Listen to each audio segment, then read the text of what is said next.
The first story I want to talk about, I want to give you some context as to why it's important to me. So when I was an undergrad, I was on the coaching staff of a Division III football team. I played football in high school. And so when I saw what was happening in the world of football this week, it really struck a nerve with me. And I really wanted to talk about it. So if you're not aware, there was a Buffalo Bills and Bengals game this past week. And during the game, Damar Hamlin, who is one of the players on the Bills team, um, collapsed out of nowhere, and they had to call an ambulance to take him out of the game. And what happened after that is really what people are talking about. Now, luckily, as of this taping, he is no longer in critical condition. So he was in critical condition for several days, and it was very worrying because we weren't really sure. No one was really sure if he was going to make it or what was going to happen. So I'm pleased to say that he is no longer in critical condition. He's in stable condition as of this taping. So hoping for a great and wonderful recovery for him. But the reason we're talking about this is because the rest of the players on the team were expected to go back out and keep playing like nothing happened. And for a second, let's just think if this was any other workplace, right? Imagine you're in your office or at your job or wherever you work, and suddenly one of your coworkers just collapses out of nowhere, totally unexpected, and has to be left alone. Do you work the rest of your day? Probably not, right? That'd be totally crazy for someone to expect you to do that. Well, these football players are workers too, and they were being asked to do that unthinkable thing. Now, what was really interesting about this is that the players decided we don't want to go back on. We're not going to play the rest of this game. We want to postpone this game.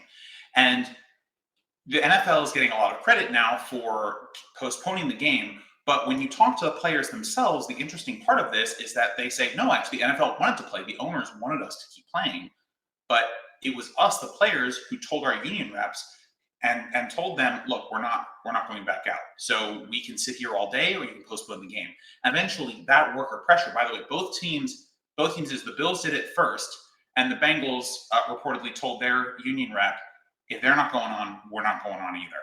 And that type of solidarity is really what shows who really has the power in a workplace. Even if that workplace is a football stadium, even if those workers make tons of money, ultimately speaking, if you don't own the means of production, if you don't own, so in that case, a football team, then fundamentally, you do not own the ability to decide how you work, right? Someone else makes that decision for you. And when the person who makes that decision for you is doing so outside of your best physical and mental and health interests, you need to shut that down. And the thing that's truly amazing is that they did do that. And there was no conversation between the two teams saying, hey, this is what we're going to do. This was a spontaneous worker action. So I am super proud of the Bills and the Bengals who said, we are not going to allow for our you are not going to allow the game to go on as if nothing happened. We're not going to pretend that this is normal, that we should allow ourselves to be in these situations. And, I hope that we start to see a stronger worker movement in professional football. There's so much that happens in professional football that is super dangerous to the players, the workers, the people who make the money, who make the sport.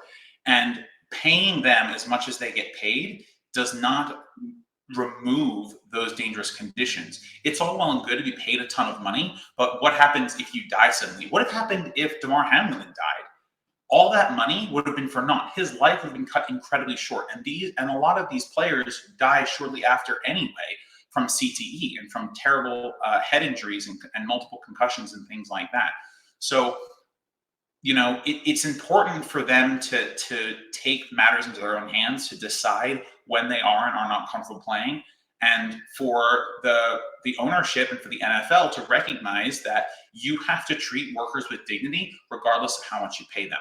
Paying workers well is not the only thing that makes a worker dignified. Like we saw in the rail strikes, it wasn't about the money, it was about sick days. right? Like we see in other areas where people work dangerous jobs. Just paying them more does not solve your problem. You have to give people the flexibility, the freedom to organize, to decide when it is safe for them to work and when not to work. I remember covering a story last year where we talked about workers in a candle factory. I think it was in Connecticut. I cannot remember off the top of my head. Who said they wanted to go home because of the storm, and the bosses said you have to stay here. You know what happened? That factory collapsed, and many of those workers got killed. So management, ownership classes need to listen to the workers. And if they're not going to listen to the workers have to put their foot down and say, this is how we're going to do things from now on. Because it is unacceptable for people to be forced into these dangerous situations, whether danger is part of your sport or you've just witnessed a colleague collapse or whatever it's going to be. It is super important that workers take these matters into their own hands. And I'm so happy that they did do that here, and the NFL was put into place and essentially made to know that the football players, the workers, have the power here.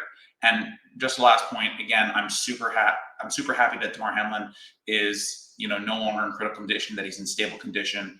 I was really worried. It kept me up thinking about how terribly these football players get treated. I remember from my days working with the coaching staff, that we had injuries a lot of the time, and we would not expect those players to go back out. Now, I get it; it's college football, it's D3, it's not the same, but these players are people too, and we have to treat them that way. So, I'm glad that the workers took this into their own hands, and I'm super glad that Damar Hamlin's doing okay. Thanks for watching this video, guys. If you liked it, throw a like on it, share with your friends, and subscribe for more of our content. You can also find all of our videos and clips on youtube.com. Just search Let Them Eat Bread and you'll find all of our content. Alright guys, see you next time. Bye for now.